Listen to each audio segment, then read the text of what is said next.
Olá a todos, sejam bem-vindos ao nosso podcast Antes do Sim. Estamos aqui hoje para falar de amor, expectativas, sonhos e medos com o casal Eurica e Milton. Bem-vindos ao nosso podcast. Obrigado. Obrigada. Então, hoje vamos ter uma conversa emocionante sobre o casal.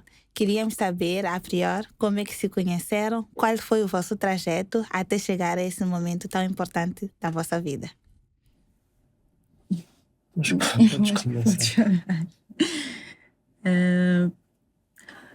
Primeiro dizer que nós nos conhecemos em 2015. Eu vivia na Tâmega, Coca-Cola. Então, me mudei de Tâmega para o bairro do Kobe. Então, ele já vivia lá há um bom tempo. Então, foi lá onde nós nos conhecemos. Nos vimos pela primeira vez. Para mim, não aconteceu nada. Ele é que foi tocado em 2015, mas só falamos juntos. Ele procurou através de uma minha amiga. Eu acho que ele é que é melhor. Então, ele descobriu que tinha uma amiga. Eu não saía muito de casa, então ele percebeu que eu tinha uma amiga que tinha alguma intimidade, que vivia ao lado da minha casa. E que ele havia descoberto que era uma prima, né? Então, ele falou com ela, pediu o meu contato. Em 2016. Uau, um ano quase. Sim, então, depois ela me informou. Eu fiquei à espera do sinal. Sem pensar que talvez ele poderia me pedir em namoro ou alguma coisa relacionada. Então, passando algum tempo, ele me mandou mensagem. Então, ele disse que precisava falar comigo, eu tinha que ir até o portão da casa dele. Ele Não tá é bem. a ver. Estamos a ver bem próximos um do outro. Então, marcou-se o tal dia, nós fomos, acho que eram por aí 17.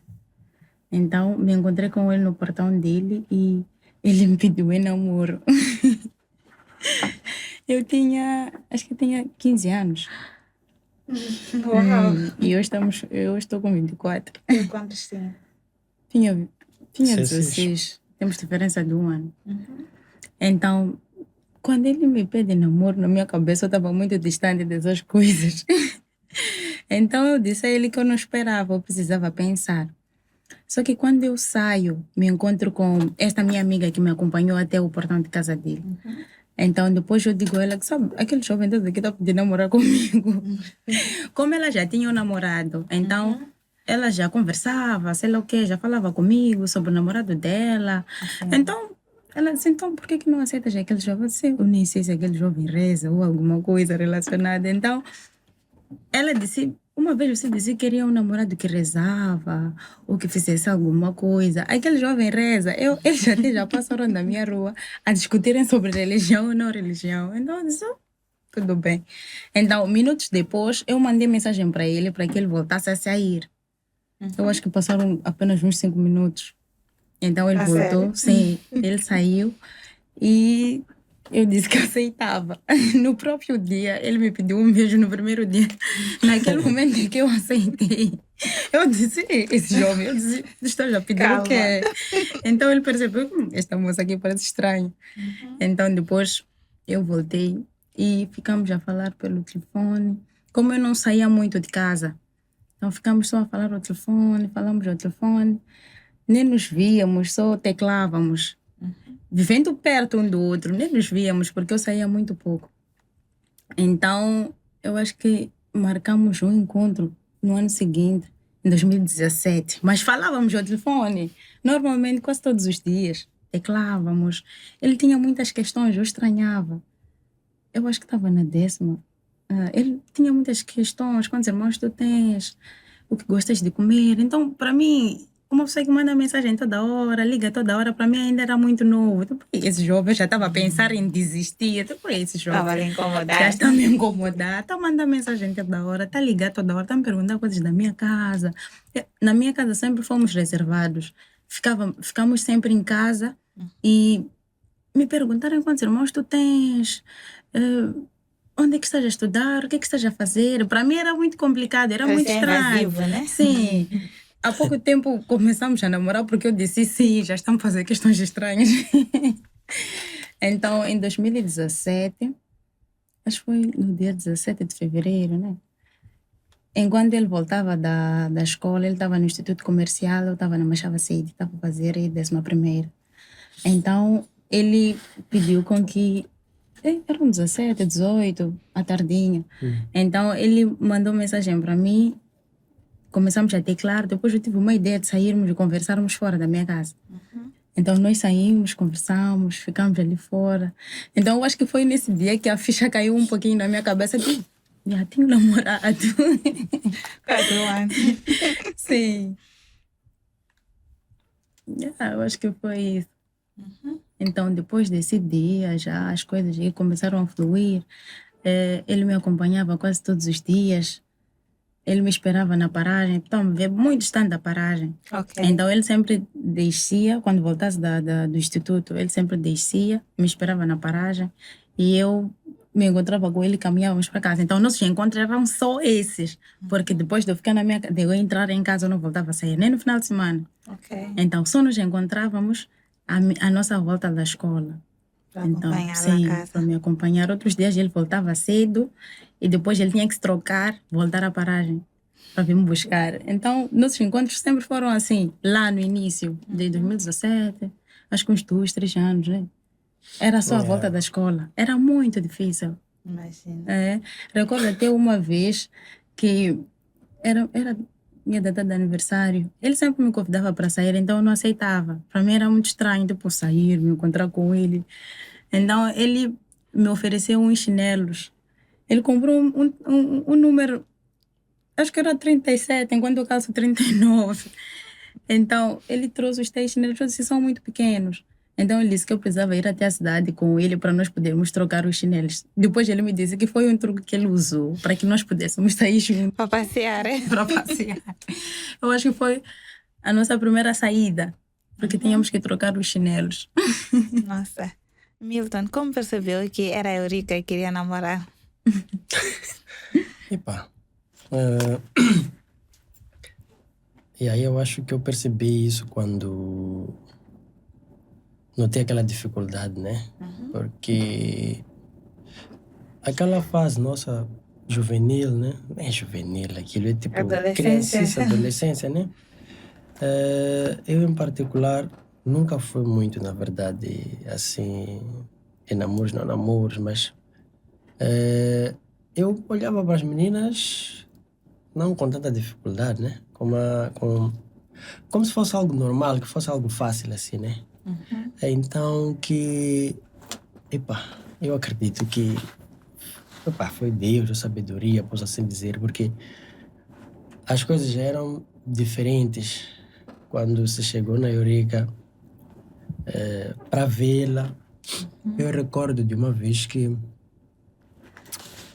eu não me recordo, acho que já tínhamos 6 meses por aí fora, em que, no que ela estava a dizer que nós costumávamos voltar juntos, em que eu voltei, só que na minha volta tive um pequeno improviso, ou seja, um pequeno acidente, assim, no sentido de meu pai ter voltado cedo e questionou onde eu estava. E tinha 17 anos na altura. Eu não podia dizer ao meu pai que para ele ir para casa que eu ia vir por trás. Não. Então, eu vinha já à pressa, porque ela tinha descido, estava aí para casa. Então, no meio da minha corrida, meu pai me encontra. Vamos para casa. Não tinha como. No carro lá estavam os 2 senhores, também vizinhos. Entramos no carro, eu a tentar mandar mensagem. Não poderemos voltar juntos, algo parecido. O carro passou, ela estava a caminhar mesmo para casa também. Mas ela viu aquilo como se eu tivesse orquestrado tudo, como se eu tivesse pensado em abandonar e ir para casa. Só que onde é que, correspondendo a essa questão sobre a certeza, é porque eu nunca imaginei que aquilo ali ia fazer com que ela se zangasse ao ponto de não querer falar comigo. Aquilo aconteceu de noite, acho que eram por aí 17 horas. Então, eu voltei para a escola, No dia seguinte, eu estava no Instituto Comercial. Tentei falar com ela, mas não tive nenhuma resposta. Tentei falar, não tive nenhuma resposta. Ela só respondeu com um emoji. Acho que eram por aí 15 horas. Um emoji, como se estivesse a chiar, estás a ver? Então eu entendi aquele emoji como se fosse uma aceitação de pedir desculpas. Então eu fui ali onde eu percebi que agora estou a namorar. Depois daquilo, as coisas foram se complementando, eu comecei a crescer também, comecei a perceber a personalidade dela, né? Porque eu também não posso dizer que sou de tanto tempo atrás. Já sou da geração Android, já via as coisas como eram. Então o que eu procurava, aquelas bases que eu procurava numa mulher, já conseguia ver. Nela. Por Deus, acredito que consegui ver aquilo muito cedo. Então, eu, independentemente das dificuldades encontradas, né? Dia após dia, a dificuldade de me encontrar com ela, era como se na minha mente já tivesse sido programado que leve o tempo que levar, aconteça o que acontecer, mas ela vai ser minha mulher. Ela. Então, era tipo, não estou com pressa contigo. Tu és minha. Tá guardada. Mas essa pressa dele, por vezes, eu até estranhava. Tipo, ele é muito paciente. Por vezes, meus pais saíam de casa e ele mandava mensagem para mim: podes vir para minha casa para conversarmos? Eu dizia: meu pai saiu, foi até o mercado. Eu dizia: sim, podemos ficar 5 minutos. Eu ia à casa dele, ficávamos uma coisinha de uns 5 minutos ou 10. Eu voltava para minha casa. Outro dia também eu dizia: só 5 minutos. Ele dizia: sim, podes vir. Então, para mim, aquilo era estranho. Minhas amigas já contavam sobre os relacionamentos delas. Então, eu quando mandasse mensagem para Milton, eu só tenho 10 minutos, minha mãe ou meu pai foram até o mercado. Eu dizia: assim, podes vir. Não tem problema. E nós conversávamos e era assim como aconteciam as coisas. Então eu também estranhava. E ele sempre me questionava se eu estava na igreja católica e eu ia à catequese. Todos os sábados ia à catequese. Então ele estava na igreja dele, já participava de muitas coisas. Ele até dormiu na igreja. Ok. Então ele sempre me questionou desde o primeiro dia, né? Lá nos primeiros encontros, quando nós voltássemos para casa, ele sempre me perguntava se eu tinha recebido a salvação. Depois de receber a salvação, eu aprendi sobre catequese. Sim, eu recebi a salvação porque eu ia à igreja. Só que as questões dele sempre giravam em torno de todas essas coisas, malta. Como é que vives espiritualmente? Como é que são? Mas nunca tivemos algum problema pelo fato dele ser de uma igreja protestante e eu a outra. Ele sempre foi compreensível, que eu até estranhava. Nunca me convidou para a igreja dele. Ele simplesmente queria saber se eu estava bem espiritualmente, se eu entreguei minha vida a Jesus ou se simplesmente eu ia à igreja. Então, essa era a preocupação dele. Eu ficava muito feliz. Ele nunca me questionou, porque o que eu esperava, muitos católicos sofrem aquela, não sei, o embate, não sei como é que eu posso dizer, de outras pessoas que não sejam da igreja católica. Mas, ao contrário do Milton, ele nunca me questionou, nunca mesmo. Então, para mim, foi uma das primeiras coisas que me fizeram admirar muito a ele, porque a preocupação dele não era se eu estava numa determinada igreja. Ele sempre me fazia perceber que o que salva, o que transforma a vida de alguém não é a igreja, mas sim a aceitação que essa pessoa tem dentro dela sobre a crença. Então, para mim, isto foi uma das primeiras coisas que eu notei nele, que ele é diferente. Ele é diferente. Não, mas é que na verdade é tipo, eu tive a sorte, né?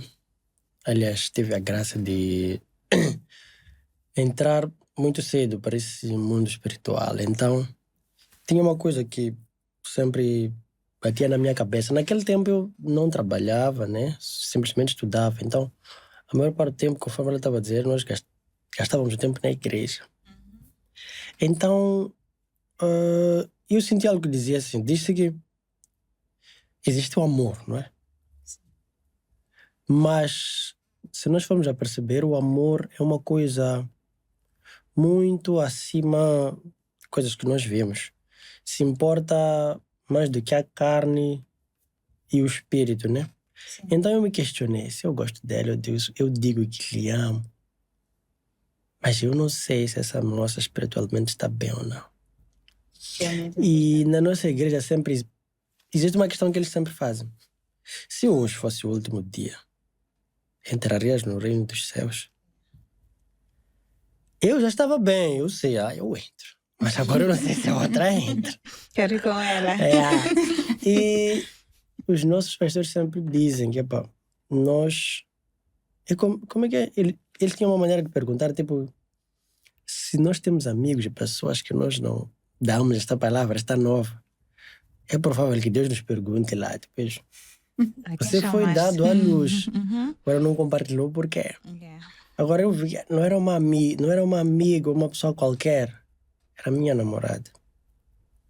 Então eu tinha que arranjar uma maneira de falar, só que a religião já era, como é que a igreja era diferente. Então para falar com uma pessoa que, na maior parte das vezes, os católicos batem com os protestantes por conta dessas doutrinas. Sim. Então tinha que arranjar uma maneira de poder falar. Já vi alguns testemunhos que, mudar, como é que conseguiram conversar com a pessoa, mas a minha pessoa, como é que eu vou conseguir chegar? Mas, graças a Deus deu tudo certo, conseguimos nos entender e nos alinhar meio a isto. Mas como é que foi já para falar com a família, para darem um passo seguinte? Casamento? Fizeram a apresentação antes? Não. Ok, como foi falar com a família? Sobre casamento, ele já falava muito de igreja, mas ele nunca tinha falado comigo sobre casamento. Então eu estranhava muito. Ele é cristão, mas ele nunca falou comigo sobre casamento. Então eu fui falar com ele, acho que foi em 2020, a primeira vez que falamos sobre casamento. Eu disse a ele que eu quero casar. Eu sonho em casar. Então ele estranhou, tipo, casar? Ainda não somos novos para falar de casamento. Então sempre que eu falasse de casamento, ele sempre tentava fugir, sei lá, alguma coisa relacionada que ele tentasse fazer. Então para mim aquilo não batia. Eu zangava, eu chorava. Sério? Sim, chorava muito, orava muito. Deus, peço que transforme o coração dele. Eu tentava entender o porquê que Milton não toma casamento como uma coisa muito séria, sendo que ele é cristão.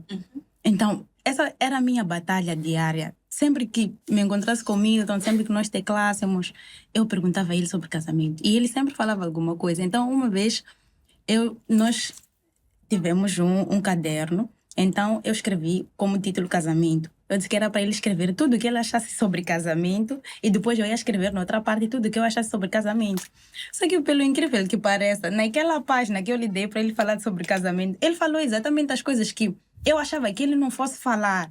Então, a partir daquele dia, a definição sobre casamento, a conversa sobre casamento começou a mudar aos poucos. Já não era um beijo de 7 cabeças. Sempre que falássemos sobre casamentos, e eu zangava, eu chorava. Então ele sempre tentava me babar. Não, Eurica, eu acho que entendeste mal. Não era o que eu queria dizer.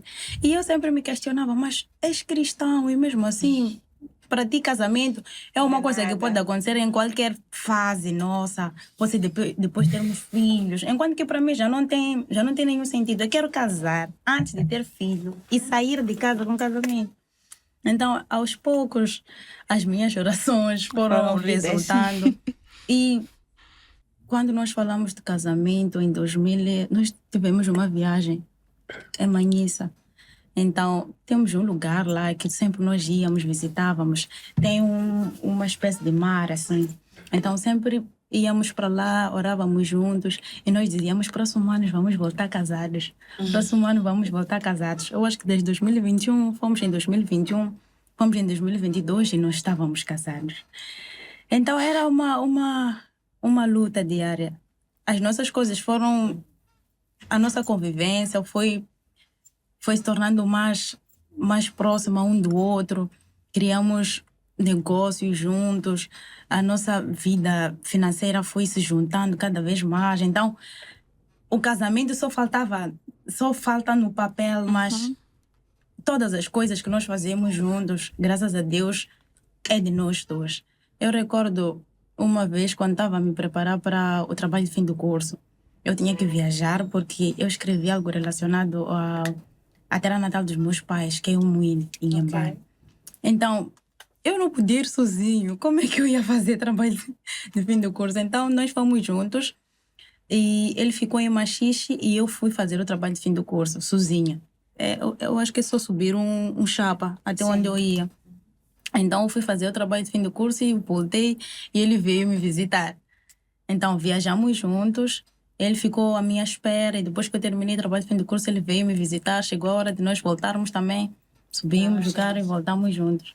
Então, eu acho que sobre casamento, desde esse dia que os nossos propósitos se juntaram sobre casamento, tudo em nós mudou. Então, no ano passado, nós tive uma viagem para Eswatini, acampamento mundial. Então, depois dessa viagem, nós tínhamos programado uma outra viagem para a ilha de Nhaca. Então, eu acho que foi lá onde nós decidimos já dar o passo ao casamento. Nós temos, todos os anos, nós andamos a dizer que nós queremos casar. Eu acho que já é a hora de nós começarmos a dar o início, né?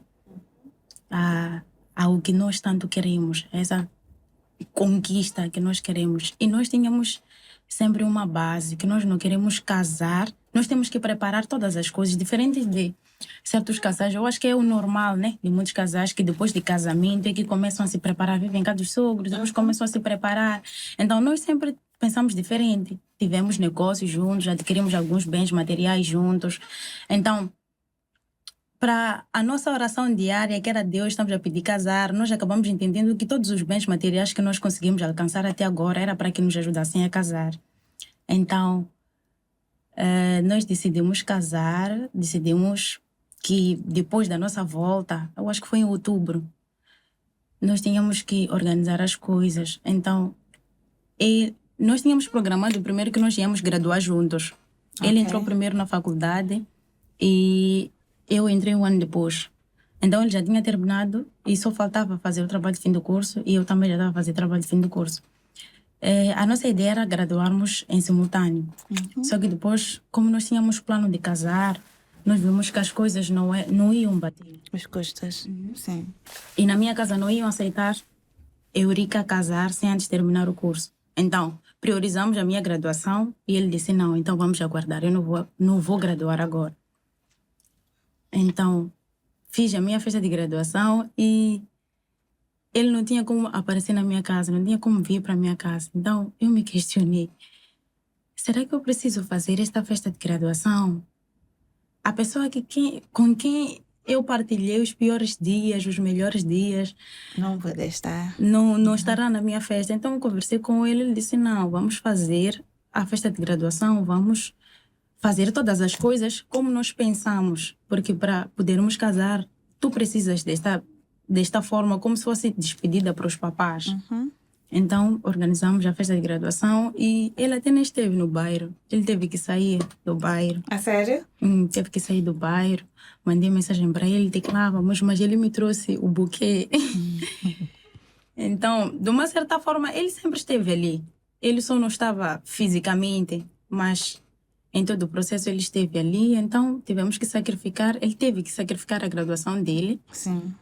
Enquanto nós queríamos muito, aquelas fotografias de nós dois juntos a graduar, sempre foi o nosso objetivo, sempre sonhamos em fazer juntos aquelas fotografias, mas porque nós tínhamos um plano de casar, essas coisas não iam sair, porque seriam gastos para a festa dele de graduação, já era muita coisa. Então, sacrificamos a graduação dele e depois de eu ter graduado em 2023, começamos já a traçar as coisas para o casamento. Chega 2024, depois da viagem, voltamos em outubro, novembro, né? Começamos a traçar as coisas, como é que seriam, sei lá o quê. Então decidimos, ele falou com os familiares para que eles pudessem vir até a minha casa. Meu pai é muito rigoroso mesmo. E ele é muito apegado a nós, principalmente a mim. Então, para mim era muito difícil eu chegar e contar ao meu pai, papai, eu já cresci. Por quê? Porque meu pai nunca pensou que eu namorasse, que eu tivesse uma namorada. Até porque quando eu contei a ele que eu não consegui contar a ele, então eu fui falar com um familiar e minha irmã. Então, eles aqui trouxeram a informação para o meu pai. Quando eles trazem a informação para o meu pai chora e ralha com eles. Como é que eles permitiram com que uma criança fosse dizer a eles? Segura um bocado. Vamos agora ao nosso intervalo. Acho que a parte que vem a seguir é muito importante. Então, vamos escutar melhor depois do nosso intervalo. Não esqueça de deixar o seu like na nossa página. Temos a nossa página no TikTok, podcast Antes do Sim. Temos também no YouTube, podcast Antes do Sim. Então, deixe seu like, subscreva a nossa página para que possamos crescer juntos. Sejam bem-vindos ao Urban Sound. Aqui é o lugar onde tudo que for criativo terá lugar. Temos todos os tipos de serviços disponíveis para si, desde áudio, vídeo, fotografia, cobertura de eventos e muito mais. No que diz respeito a áudio, temos a criação de trilhas sonoras para filmes, para casamentos, temos gravação de podcast, temos gravação de músicas completas, temos produção de instrumental, temos mixagem e masterização. Alugamos também um estúdio para diversos ensaios fotográficos. Fazemos também ensaios fotográficos para casamentos, festas de aniversários, festas particulares e eventos corporativos de toda a natureza. Então, não perca tempo, venha correr, contacte-nos através do nosso e-mail ou os nossos contactos telefónicos e esperamos por si. Urban Sound. Yui? É aquela base.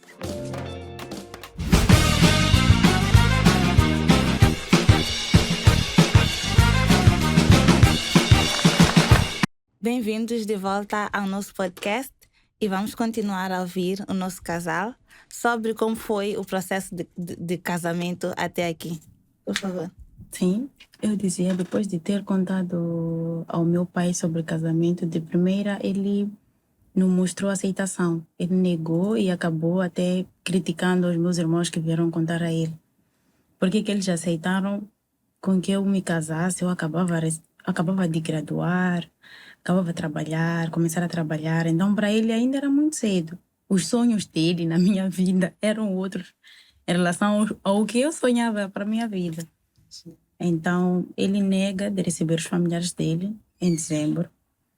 Então, os meus irmãos continuaram a falar com ele, a tentar lhe convencer. Meu pai sempre que olhasse para mim, ele começava a chorar. Então, para mim também já era um grande peso. E eu ligava sempre para mim, a chorar. Nós chorávamos juntos durante as madrugadas, chorávamos juntos. Então, até que papá aceitou receber os familiares dele e recebeu no dia 2 de fevereiro. Então, vieram os familiares dele, Deus conduziu todo o processo. Tivemos várias situações em que o casamento foi cancelado pelo meu pai, tipo, por conta da forma como nós tratamos o processo. Eu não podia contar a ele que era o meu vizinho, meu noivo era meu vizinho. Então, eu só consegui contar ao meu pai em maio. Depois de fevereiro, só consegui contar ao meu pai que, na verdade, sério? o meu noivo, sim. Só consegui contar ao meu pai que, na verdade, o meu noivo é o vizinho ao lado. Então, por conta da demora de eu ter contado ao meu pai, ele acabou cancelando o casamento. Ele disse que já não queria mais saber sobre o casamento, porque eu falhei, mas depois eu acabei fazendo a ele entender que se eu não contei até agora é porque papá, eu sempre fui amiga de papá. Então, papá sempre dizia que eu não posso me relacionar com pessoas próximas de casa. Então, eu não queria envergonhar papá. Então, ele acabou sentindo compaixão, Deus já acabou abrindo as nossas portas e ele acabou dando mais uma oportunidade. Tivemos outras situações familiares também. O casamento de primeira tinha sido marcado para dia 6 de julho. Ok. Então, por conta de tantas outras situações, tivemos que voltar a adiar o casamento.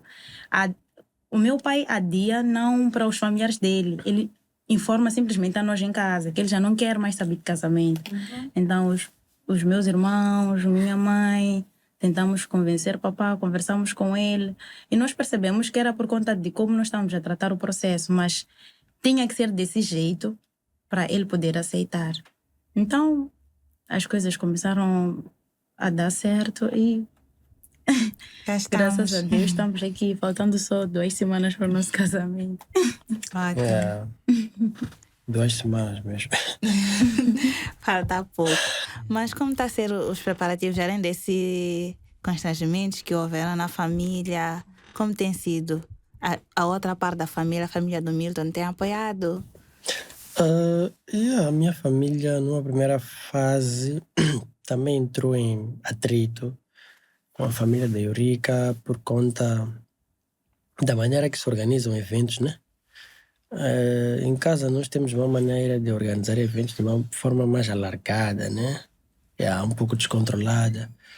Então, descontrolada é é uma forma que estou a dizer, né? Mas é do tipo, em casa não há tabus, né? Todo mundo é bem-vindo, todo mundo deve participar do evento, não há muita restrição. Então, durante os preparativos, quando eles notaram que o preparo da casa da Eurica era um pouco mais restrito. Sim. Então aquilo criou algum atrito, não é?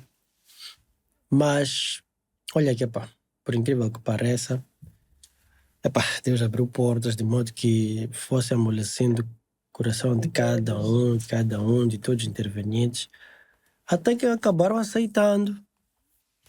Então sentaram os nossos pais, acordaram, né? Porque eles sempre acordam entre eles, essas coisas. Vocês são informação. Acordaram e nós, na verdade, primeiramente, como ela estava a dizer, tínhamos marcado o casamento para 7 de julho. Uhum. Mas tivemos que mudar a data depois para 9 de agosto. Então, que é esta data que se aproxima. E, sendo sincero, somos muito, muito, muito gratos a Deus porque estamos a conseguir organizar. Os meus familiares, sim, têm apoiado, sim, apoio moral e em outras coisas como para suprir, né? Durante a festa de casa. Estão a apoiar-me e sou muito grato mesmo a todos eles. Mas muito, muito a Deus por conseguir fazer isto andar, porque nós não fomos pessoas que organizamos casamento, não pensamos no sentido de até o ano 2025 queremos casar, então em 2022 começamos a organizar as contas, não. Nós não tínhamos certeza, então era só uma tentativa. Então que, talvez como ela estava a dizer, só em março, abril, é que notamos que, na verdade isso aqui vai acontecer. Então, preparar em 3 meses um casamento que vai se fazer em casa é um assunto sério. E em casa, por vezes, fica a parecer que não é nada, mas é porque é diferente salão, não tem muita limitação. E aí, graças a Deus, está tudo a andar com os preparativos. Indo para um momento um bocadinho mais descontraído, fui perguntando algumas coisas, queria saber da Eurica, qual acha que é o defeito que o Milton disse que tem? Ele esquece muito. Milton esquece muito. Até coisas muito sérias. Ele esquece muito. Muito, que por vezes até parece... até parece algo que não encaixa mesmo na cabeça. Como é que esqueceste isso? E Eurica, não sei. Eu não sei como é que isso foi possível, mas eu esqueci. Milton esquece muito. Muito mesmo, de parecer já doença. Sim, ou mesmo doença. Ele esquece muito, que até a mãe está ciente disso. Ela te diz, tipo, você tem que saber que esse teu marido, esquecer. Milton esquece muito. Esquece tudo. Mas tem que estar sempre a lhe recordar, até coisas dele, para ele fazer. Milton, disseste que hoje ias fazer, sei lá o quê. Então, Milton tem que estar sempre a atualizar. Sim, a atualizar. E qual achas que é o defeito que ele acha que tu tens? Que eu tenho? Teimosia. Milton, tá certo, né? Muito certo. Foi mesmo isso. Ele disse teimosia. Mas, além de defeitos, claro que temos que apreciar as qualidades dos nossos parceiros. E qual acha que é a melhor qualidade do Milton? A melhor, eu não sei qual seria a melhor, mas Milton é uma pessoa muito especial. Atencioso, cuidadoso. Em uma só palavra eu acho que ficaria muito difícil de descrever, mas Milton é atencioso, cuidadoso, que se me perguntassem o que eu queria tirar, o que eu ia querer tirar do Milton, até o fato dele esquecer, eu para mim vejo como vantagem em algumas situações, porque sempre tenho que estar lá. Então, Milton é um homem temente a Deus, cuidadoso, atencioso. Milton está sempre por perto.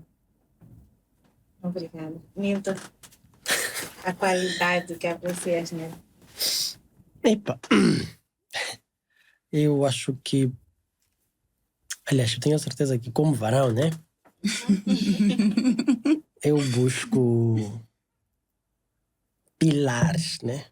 Eu acho que uma das coisas que mudam-me muito é por causa da... Eu gosto mais desta parte de... Eu gosto de ser livre, gosto de fazer negócios, conforme ela estava aqui a dizer.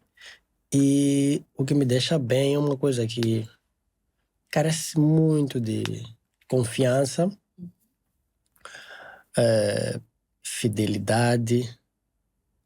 E são pilares que não se negociam ou... Não pode faltar.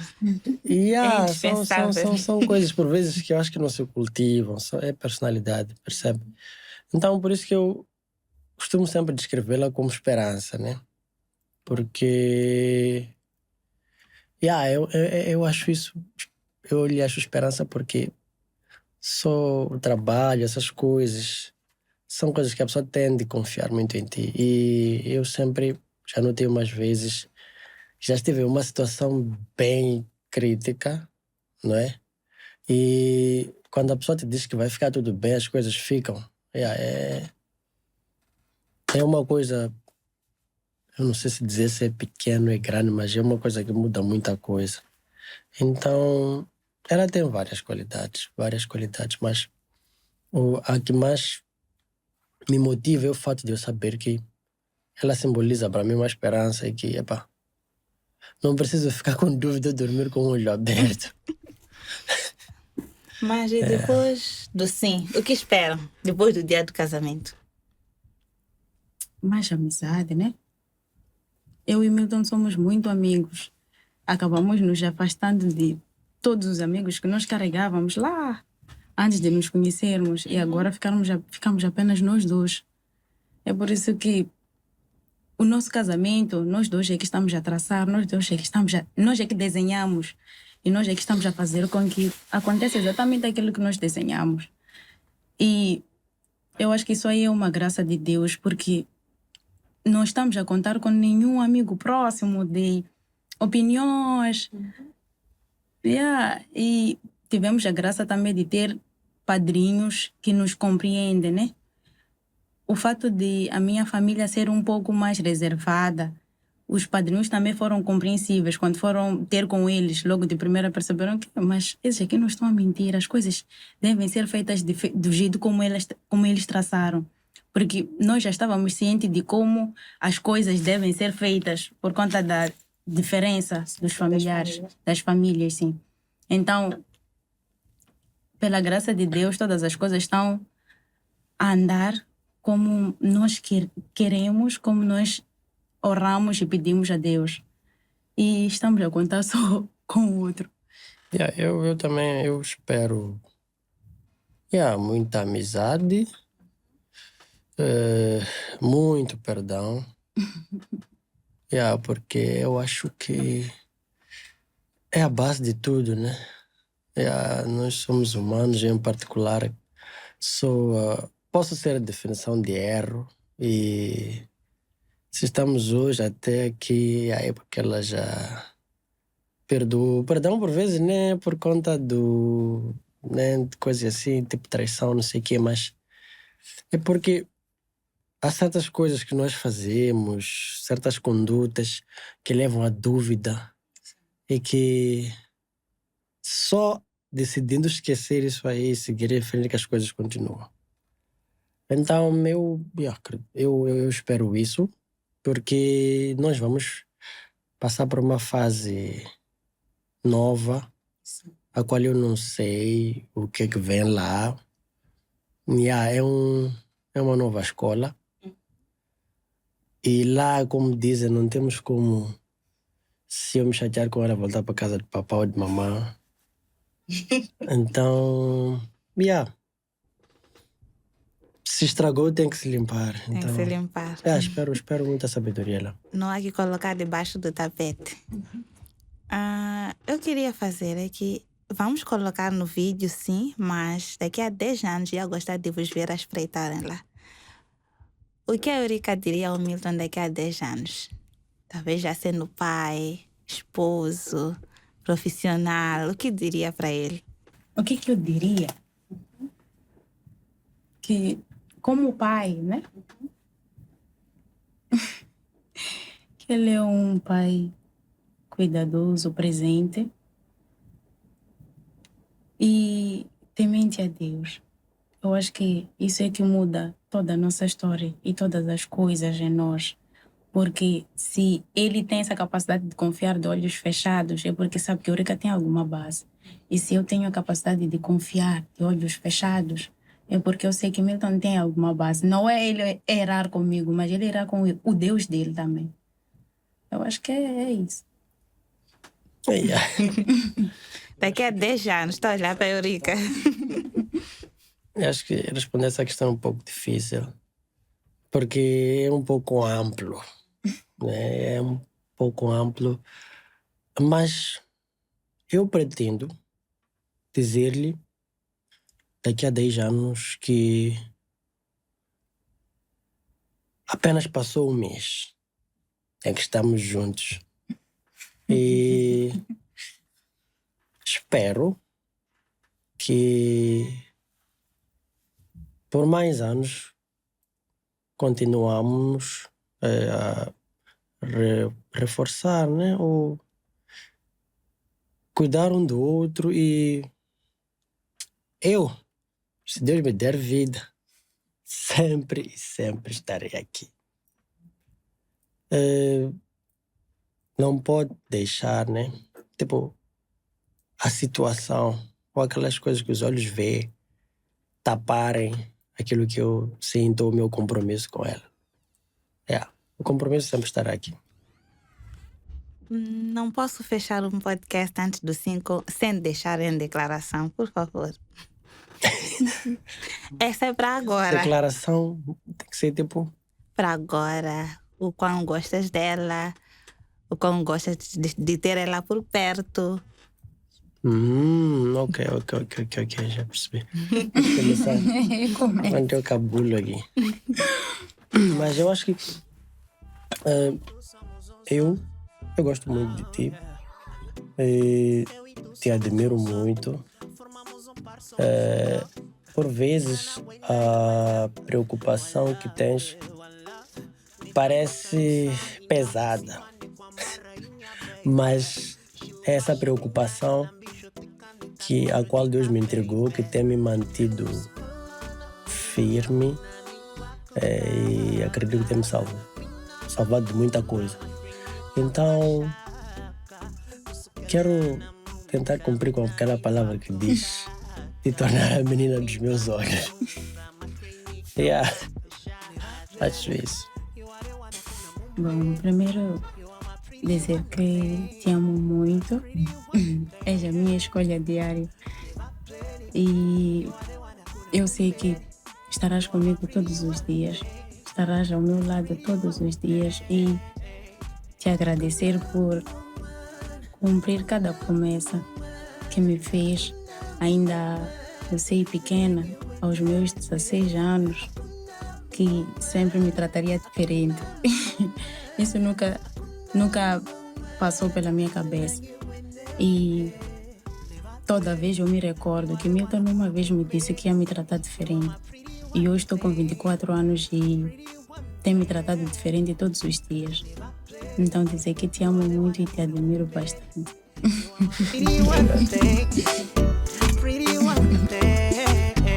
Obrigada. Chegamos ao fim do nosso podcast. Amor, paciência e confiança é o que desejamos ao casal e pedimos a Deus para que possa vos acompanhar, proteger e que daqui a muitos anos, não só 10, que Deus continue estando lá e que vossa família possa crescer. Obrigada. Quanto aos internautas, estivemos a acompanhar a conversa com este casal, bastante impactante. Queríamos saber de vocês. O que acham? Quais são os passos importantes para dar antes do sim? Podem colocar nos comentários tudo o que acharam da conversa com esse casal e o que podemos melhorar para o próximo podcast. Obrigada.